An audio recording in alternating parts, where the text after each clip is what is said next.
दोस्तों एक बहुत ही खूबसूरत लड़की जिसका नाम होता है श्रद्धा, वो मजबूरी में फूल बेचती है अयोध्या के बाहर मंदिरों में बैठकर। उसका पति जो कि उसको छोड़ दिया हुआ रहता है। एक बार अचानक उसका पति उस मंदिर में ही उसे दिखता है। वो उसे देखकर तुरंत छिप जाती है। दोस्तों आखिर ऐसी कौन सी मजबूरी थी जिस कारण से वो दोनों एक दूसरे को छोड़ देते हैं और वो दोनों एक दूसरे से तलाक लेने की फैसला पर अटल हो जाते हैं। दोस्तों कहानी बहुत ही इमोशनल है। आप वीडियो को लास्ट तक देखिएगा। लेकिन वीडियो में आगे बढ़ने से पहले मैं आपसे बस यही रिक्वेस्ट करना चाहूँगा कि वीडियो को लाइक करके चैनल को सब्सक्राइब जरूर से कर देना दोस्तों, ताकि मेरा हौसला यूं ही बढ़ता रहे। दोस्तों श्रद्धा और अमित का शादी 7 साल पहले हो जाता है। शादी के शुरुआती दिनों में तो सब कुछ अच्छे से चलता है दोस्तों। और फिर 1 साल बाद श्रद्धा की एक बहुत ही खूबसूरत बेटी होती है। श्रद्धा के घर में उसके मम्मी और पापा और उनके पति अमित रहते हैं। अमित का स्वभाव थोड़ा अच्छा नहीं होता है। वो किसी भी लड़की को देखकर उसे पाना चाहते थे। हालांकि दोस्तों श्रद्धा उनसे टूटकर बेइंतहा मोहब्बत करती थी, लेकिन उसके पति को श्रद्धा की मोहब्बत समझ में नहीं आती है। ऐसे बहुत सारे लोग होते हैं, बहुत सारे लड़के ऐसे होते हैं जो कि अपनी पत्नी के अलावा किसी और पे भी बुरी नज़र रखते हैं। उस एक में अमित का भी नाम आता है दोस्तों। अमित अपनी पत्नी के प्यार को समझ नहीं पाता है। अमित अपनी ऑफिस में काम करने वाले ही एक कर्मचारी से प्यार कर बैठता है और जब भी उसकी ऑफिस से छुट्टी होती तो वो देर रात अपने घर आता और श्रद्धा से काफ़ी कट के रहता था। श्रद्धा ये सब समझ नहीं पाती थी कि आखिर अमित ऐसा क्यों कर रहे हैं। लेकिन श्रद्धा ये समझ नहीं पाती है कि अमित के लाइफ में एक अंजलि नाम की लड़की भी आ चुकी है।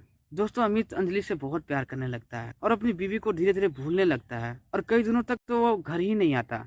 और अंजलि को ये पता नहीं होता है कि अमित की शादी कहीं दूसरी जगह हो चुकी है और ना ही वो अंजलि को ये सब बताता है। अंजलि को ऐसा लगता है कि वो फर्स्ट टाइम सिर्फ मेरे से ही प्यार कर रहा है।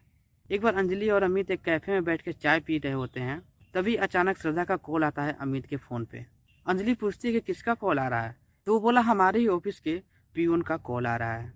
और अंजलि को कुछ नहीं बताता है श्रद्धा के बारे में। दोस्तों ऐसे काफ़ी दिनों तक चलता रहा।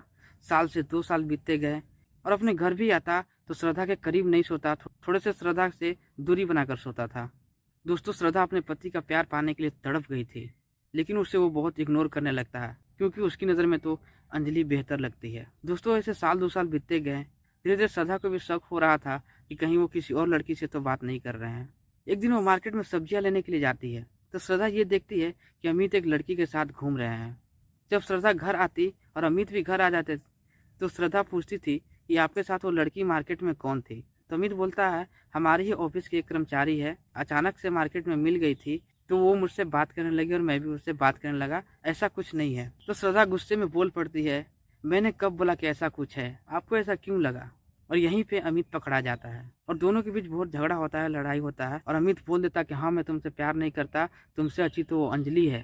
तो फिर श्रद्धा फैसला कर लेती कि मैं अब तलाक लूंगी और अमित को बोलती है कि मुझे तुमसे तलाक चाहिए। और अमित उसे तलाक दे भी देता है खुशी खुशी। वो तो बहुत अंदर से खुश हो जाता है क्योंकि अमित का तो मन श्रद्धा से भर चुका हुआ रहता है। तो वो भी खुशी खुशी उसे तलाक दे देता है और अपना घर छोड़ के अंजलि को कहीं और लेके शिफ्ट हो जाता है और उसके साथ अपना जीवन जीने लगता है। अमित अंजलि के प्यार में इतना पागल हो गया था कि अपने बूढ़े माता पिता के बारे में भी कुछ नहीं सोचा और अपने माता पिता को भी वो छोड़ चुका था अंजलि के प्यार में। तो अमित के माँ बाप को श्रद्धा ही खिलाती है। तो अब श्रद्धा अमित के माँ बाप के साथ ही रहने लगती है और अमित से तो तलाक हो चुका हुआ रहता है उसका, क्योंकि उसकी एक बेटी भी थी और अमित के मम्मी पापा को भी उसको खिलाना था। तो वो कुछ मार्केट से फूल खरीदती और अयोध्या के बाहर मंदिरों में बैठ के फूल बेचती और वही फूल बेचकर 3 लोगों का वो पेट भरती थी दोस्तों।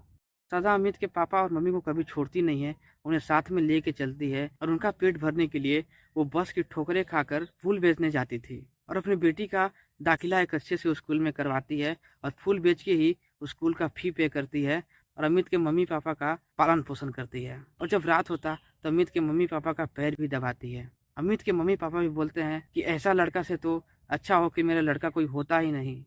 बेटी उस उम्र में मेरा बेटा मेरा साथ छोड़ गया, लेकिन तुम मेरे साथ नहीं छोड़ी। दोस्तों श्रद्धा एक दिन मंदिरों के बाहर बैठ के फूल बेच रही होती है, तभी उसकी निगाहें अमित पर पड़ती है। अमित उसी मंदिर की तरफ आ रहा होता है। अमित को देखते ही श्रद्धा छिप जाती है, लेकिन अमित उसे देख लेता है और देख के थोड़ा सा भावुक हो जाता है। उसे तरस आने लगता है श्रद्धा की हालत पर और श्रद्धा से बोल पड़ता है श्रद्धा चलो घर चलते हैं। वो बोलती है कैसा घर, कौन सा घर, मैं तुमको नहीं जानती। तुमने जो मेरे साथ किया है, भगवान ना करे कोई दुश्मन भी किसी के साथ ऐसा करे। तुम्हें ये ख्याल नहीं आया मेरी एक छोटी सी बच्ची है, बच्ची के खातिर ना सही लेकिन अपनी मम्मी पापा के खातिर तो मेरा साथ नहीं छोड़ते। मुझे छोड़ देते, लेकिन अपनी मम्मी पापा को क्यों छोड़ दिए? किसके भरोसे पर छोड़ दिए अपने मम्मी पापा को? अगर मेरे जगह पे कोई और लड़की होती तो कब की भाग गई होती। लेकिन मैंने तुम्हारे मम्मी पापा को भी संभाला और साथ में एक छोटी सी बच्ची को भी संभाला। उसे पढ़ाती हूँ, ट्यूशन फी देती हूँ, स्कूल का फी पे करती हूँ। तुम्हें जरा सा भी समझ नहीं आया कि मैं ये सब कहाँ से करूँगी? तो दोस्तों, ये सब सुन के अचानक से अमित फुट फुट कर रोने लगता है। मंदिर के बाहर ही बहुत भीड़ लग जाती है वहाँ पे। दोस्तों, श्रद्धा दिल की बहुत साफ लड़की थी। वो अमित की आंसू पोंछती है और बोलती है, अब रो के क्या फायदा, अब तो सब खत्म हो चुका है। अमित उसके पैरों पर गिर के गिड़गिड़ा करके रोता है और बोलता है, श्रद्धा मुझे माफ़ कर दो, हम दोनों फिर से एक नया जीवन का शुरुआत करेंगे और अब से ऐसा कुछ नहीं होगा। दोस्तों, श्रद्धा को विश्वास नहीं होता है तो अमित बोलता है, मैं इसी मंदिर में कसम खाता हूँ कि आज के बाद मैं तुम्हें कभी छोड़ के नहीं जाऊँगा। तो दोस्तों, अमित उसी मंदिर में अपनी बीवी के सर पे हाथ रख के कस्में खाता है, वादा करता है कि आज के बाद से मैं ऐसा कुछ नहीं करूँगा और अपनी बीवी से बहुत प्यार करूँगा। दोस्तों, सब कुछ सही हो जाता है। श्रद्धा को अमित अपने घर लेके आता है, अपने मम्मी पापा से माफ़ी मांगता है और बोलता है कि अब से ऐसा कुछ नहीं होगा। तो दोस्तों, अमित और श्रद्धा की कहानी आपको कैसी लगी कमेंट बॉक्स में हमें ज़रूर बताना और वीडियो को लाइक ज़रूर से कर देना और चैनल को सब्सक्राइब जरूर से करना ताकि हमारा हौसला यूं ही बढ़ता रहे। तो मिलता हूँ ऐसी ही कोई नई स्टोरी के साथ।